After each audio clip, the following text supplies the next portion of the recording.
Bonsoir San Andreas, ici Axel Reyes pour votre plus grand plaisir. Au programme de ce soir, le braquage d'une station essence, la chasse au trésor des favelas et l'interview du directeur de l'IRS. En effet, un braquage s'est déroulé au niveau de la station essence de la route 68. Après un premier contact avec les trois suspects, les négociations ont été lancées par le SSP. Cependant, un groupe de 4 personnes sont arrivées peu après sur les lieux.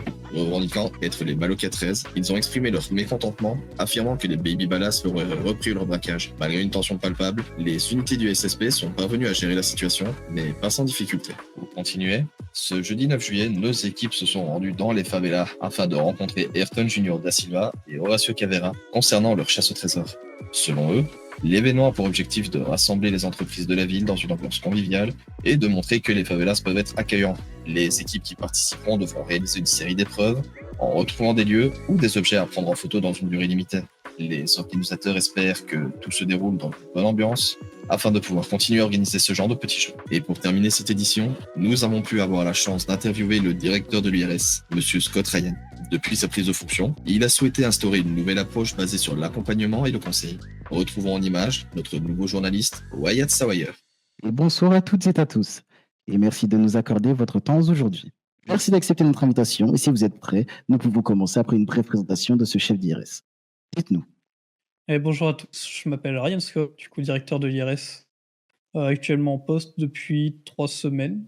Je suis au sein de l'IRS depuis à peu près 2 mois. Quel est votre bilan depuis votre prise de fonction en tant que chef d'IRS?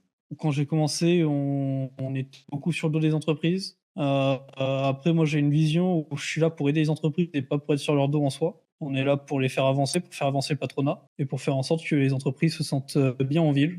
Très bien. Quelles sont vos priorités avant tout pour l'IRS?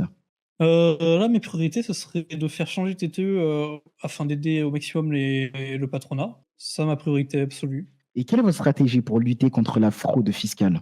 Alors là, c'est un peu vaste, hein, mais en soi, la fraude fiscale, c'est quelque chose d'assez compliqué à déterminer. On mène des enquêtes, on fouille les comptes et derrière, si jamais on trouve qu'il y a une fraude, on sanctionne, on fait une fermeture temporaire. Le temps d'enquêter après sur tous les contrats et sur la comptabilité de l'entreprise.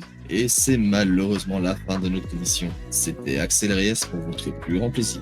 Merci à tous de nous avoir suivis. N'hésitez pas à acheter nos journaux et nos émissions pour nous soutenir. Et n'oubliez pas, l'art de la presse, c'est Wisdom News.